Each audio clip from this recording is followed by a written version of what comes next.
contando historias de miedo. Afuera graniza, o hay un incendio, o las fieras acechan.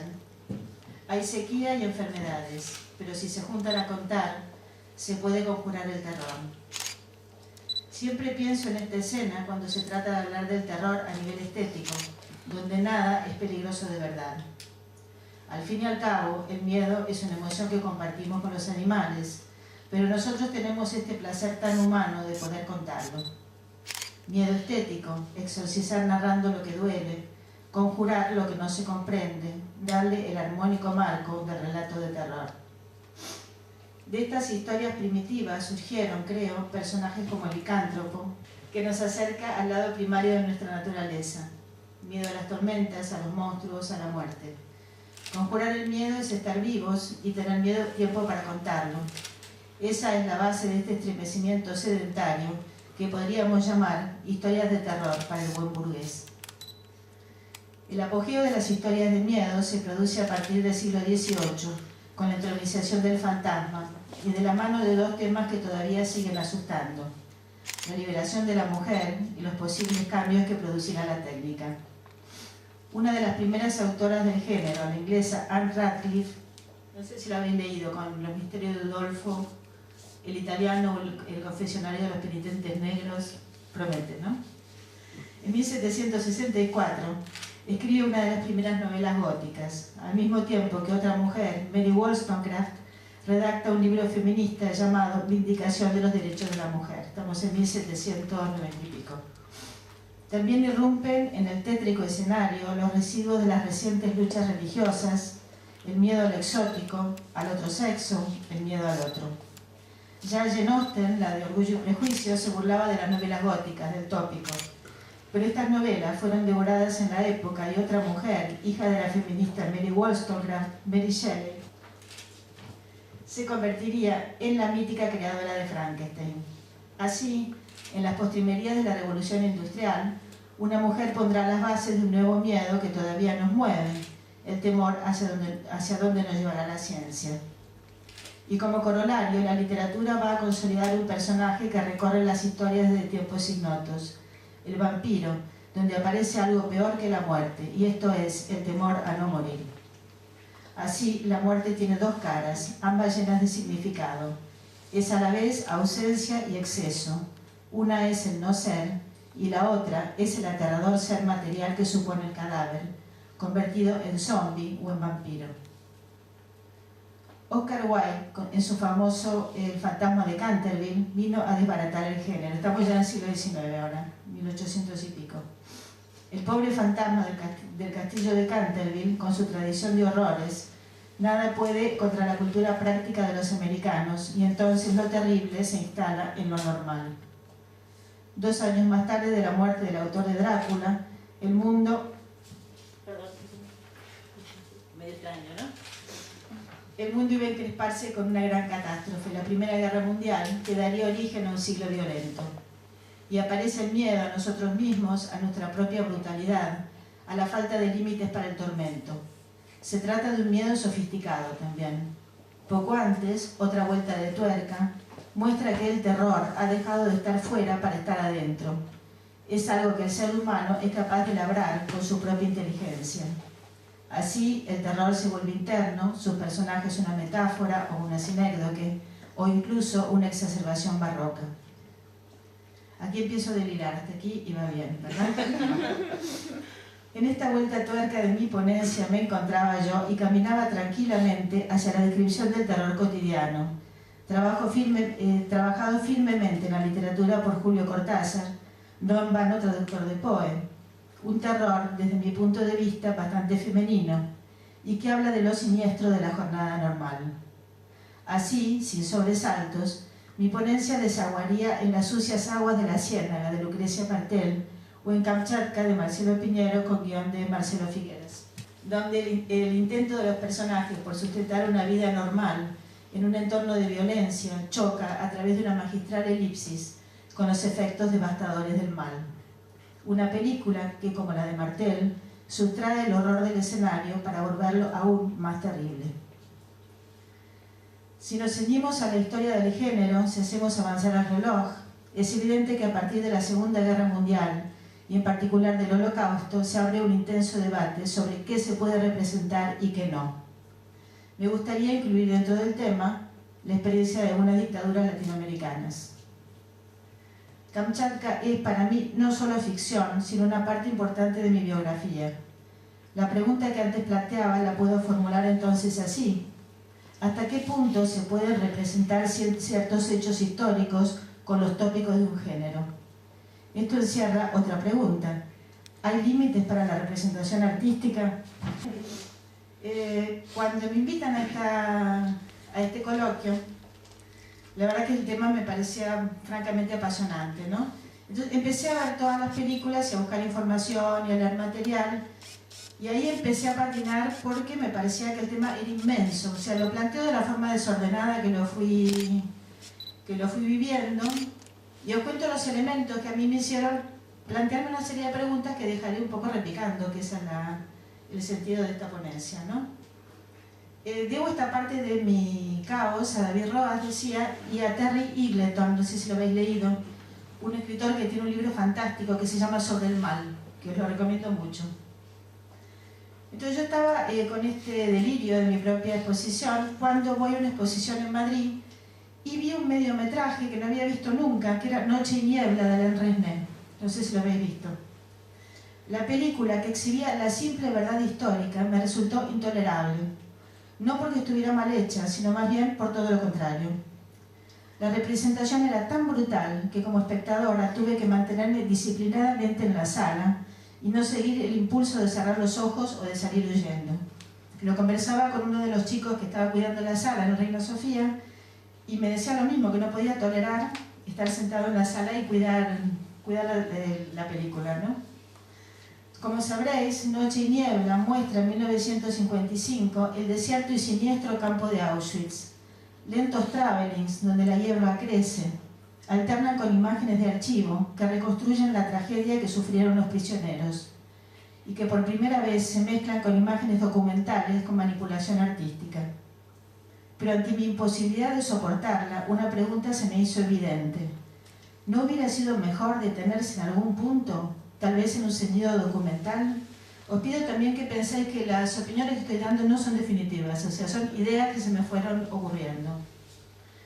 El género del terror, tan ligado al mal, la violencia, la muerte, no es ajeno a estas interrogaciones, puesto que sus propios tópicos son, a su vez, riqueza y condena. ¿Servirá el género, por ejemplo, para acercarse a hechos como los que aquí se narraban? ¿Era lícito exhibirlos ante la pantalla? La pregunta sobre hasta qué punto es responsable el horror, es representable el horror, no es nueva. 400 años antes de Cristo, los griegos habían puesto ya coto a la crueldad en el escenario. La tragedia tenía un fin didáctico y se representaba, sí, a través del miedo y del horror, emociones que Aristóteles creía que debían embargarnos como espectadores. A este proceso los trágicos lo llamaron catarsis, y suponía una redención en el sentido de que de alguna manera la tragedia volvía a poner el mundo en orden. Ciertas escenas no se podían ejecutar en público, es decir, Edipo no se arranca los ojos frente a los espectadores, ni Antígona pende con la lengua fuera de una viga a nuestro lado. Todo eso sucede entre bambalinas, es obsceno, si queremos dar a la palabra obsceno la dudosa etimología de lo que sucede fuera de escena. Además, lo que se representaba era un mito, y no la verdad histórica, como en el caso de Noche y Niebla.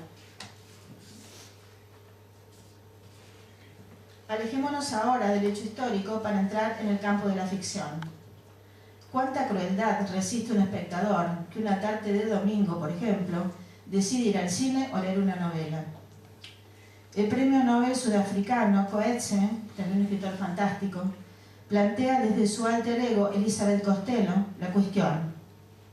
Elizabeth Costello le pasa un poco lo que me está pasando a mí ahora. Lee una novela donde se describe con toda precisión la muerte de unos ancianos militares alemanes que complotaron contra Hitler. Se describe minuciosamente el horror, el sótano donde fueron ejecutados las balbuceantes víctimas, su humillación y ahorcamiento. La escritora pasa las páginas y profundamente disgustada se ve, como yo, en la necesidad de impartir una conferencia sobre el patinoso tema de la representación del mal. Casualmente, el escritor está en la sala, con lo que la situación es doblemente incómoda. He aquí algunos de sus razonamientos que me gustaría compartir. Voy a citar. El negocio de contar historias se parece a muchas cosas. Una de ellas es una botella con un genio dentro. Cuando el narrador abre la botella, el genio es liberado al mundo y cuesta a Dios y ayuda a volver a meterlo dentro. Es mejor, en general, que el genio quede dentro de la botella. Segunda cita. Obscenidad. Esa es la palabra, una etimología discutida, a la que debe aferrarse como un talismán. Elige creer que obscenidad significa fuera de escena. Para salvar nuestra humanidad, ciertas cosas que tal vez queramos ver deben permanecer fuera de escena. Tercera cita. Esta va a ser mi tesis. No es bueno leer ni escribir ciertas cosas. No creo que tengamos que entrar en ese sótano, ni creo que el escritor tenga que ir allí. Y si decide hacerlo, no creo que debamos seguirlo. Al contrario, creo que habría que poner en la entrada del sótano una placa de bronce que dijera: aquí murieron, y sus nombres, la fecha de su muerte, y ya está. Las potentes ideas de Coetzee vinieron a mi cabeza de inmediato cuando vi Aparecidos. ¿El autor está Paco Cabezas? No, ¿no? Si no, yo me sentía ya como Elizabeth Costello teniendo que hablar de alguien que estaba, ¿no? Una película que se proyectó en este festival y que habla de los desaparecidos. A mí la idea en principio me gustó, pero realmente un desaparecido es un aparecido, porque es alguien que no tiene estatuto de muerto, ¿no? Allí se retrata, en clave de película de terror, lo acaecido en mi país en la última dictadura militar. He de decir que mientras la visionaba me sentía como Elizabeth Costello. No porque la película fuese buena o mala. La mezcla de la verdad histórica con la exhibición de la tortura, la imposibilidad de los desaparecidos de morir definitivamente, tema que caracterizaba a las víctimas reales como no muertos del género, hacía casi imposible que pudiera digerir las imágenes. Se trataba de una ficción, pero tan próxima a mi memoria. Sí, podrá decirse que estoy demasiado cerca del tema, ya que como en Kamchatka se habla de mi propia generación. Woody Allen define la comedia en los siguientes términos. Comedia es igual a tragedia más tiempo. Es decir, para que la risa o el terror del espectador de hoy surjan, ¿no haría falta más distancia? ¿No sería mejor dejar que la memoria se convierta en historia? ¿Pero cuánta distancia? ¿Cuánto tiempo? ¿Una generación? ¿Un siglo? ¿O bien el horror es a veces demasiado grande para poder alcanzar nunca esa distancia?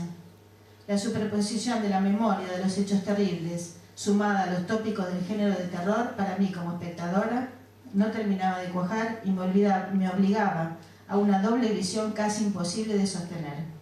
Es decir, a pesar de las mejores intenciones del director, la historia se me disolvía en los escenarios del género. Completo mi idea citando a Terry Eagleton y su explicación de cierto arte ligado con el terror.